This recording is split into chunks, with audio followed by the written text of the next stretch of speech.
Hey, welcome to another video. In this video, I'm going to be showing you a few different lighting variations that we use here in the studio and walking you through the process of this photo shoot, giving you a behind the scenes look into it. So without further ado, let's get into it.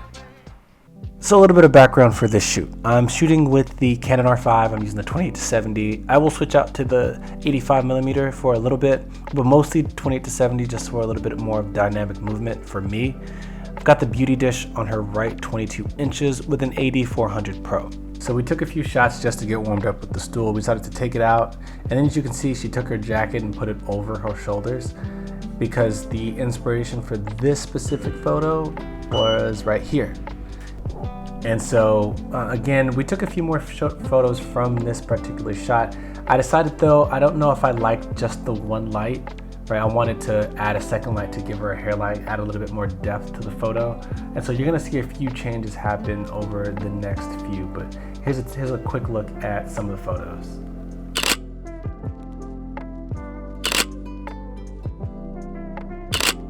For these next photos, I wanted to add a hair light. So I've got my DP403 with a reflector dish, and I'm gonna set it to her back left side. And so you can see with the model light on that left side there, it's casting a little bit of light over her shoulder there. And the reason I did that is because when I was using the beauty dish by itself, the photos were a little bit more flat. The lighting was pretty good and even, but I really wanted to add a little bit more depth, a little bit more character to the photo by adding that second light behind her. That rim light typically yields really good results. Now, I really want you guys to pay attention here because it's very interesting. I've noticed when sometimes you get the best photos when the model is comfortable, but also when they're embodying some kind of emotion or some kind of persona. And so you're gonna see here, I tell her, you know, hey, like give me cocky, like, you know, like give me like you're badass, like kind of embody that. And it's funny because she thought it was funny, but then shortly after you can kind of see it just almost like a complete shift, even in her face and her eyes, how she's almost like just telling a story, like, hey, like I really am the shit. And it just became, it's almost like her aura just shifted. Let me know in the comments if you guys can see that difference and see how almost like confident and like almost fierce she became after that exchange. But here's some of the photos.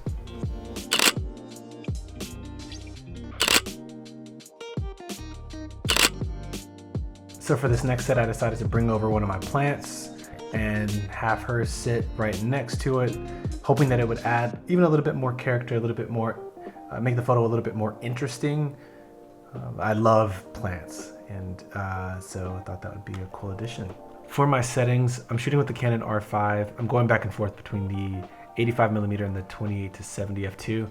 My settings are f8 for my aperture, 1/200th of a second for my shutter speed, and my ISO is at 100.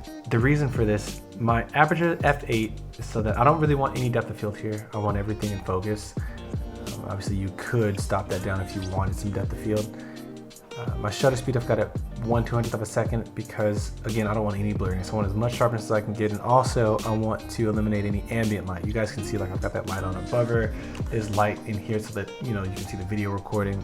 Then my ISO is always ISO at 100. I don't want any graininess. I want as much image quality as possible here. So those are the camera settings that I pretty typically have throughout studio shoots. So you may notice that the lighting for that last set was a little different than some of the other photos. And the reason is I put that light right above her with the reflector dish and used that solely as my light.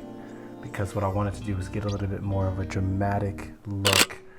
During my shoots, I try to change the lighting every now and then because it makes the photos a lot more interesting, right? I may, you know, use a beauty dish at first. Right here, I'm using the reflector dish above her. I've got the beauty dish kind of pointed towards the ground to the side in order to give a little bit more fill and kind of have that bounce onto her. And so whenever I'm doing photo shoots, like I said, I try to change the lighting and make shots a little bit more interesting, this is especially important when you're working within a small studio space, right? You don't just want to put an umbrella up and shoot, you know, the same look every time. You want to make the photos a little bit more interesting.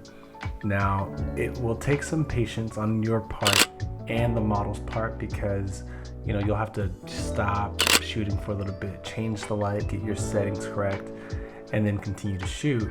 But this is very important in creating compositions that are just a lot more interesting and draw your viewer in. Now for these last two sets, I decided to pull out this different chair. We're going to shoot at a different angle and just let Iris do her thing. These are some of my favorite images. Here, I love images that really accentuate the legs and the female curvature.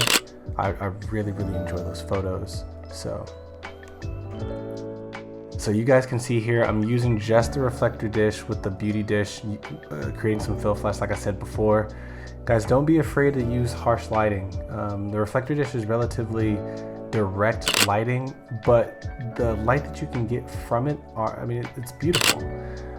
You don't need a big softbox. You don't always need a large beauty dish in order to get certain types of images.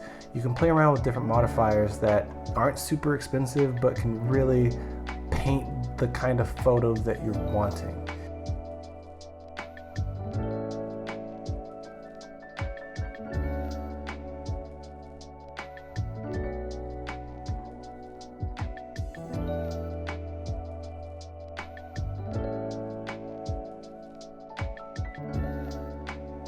So we're coming up at the end of the video.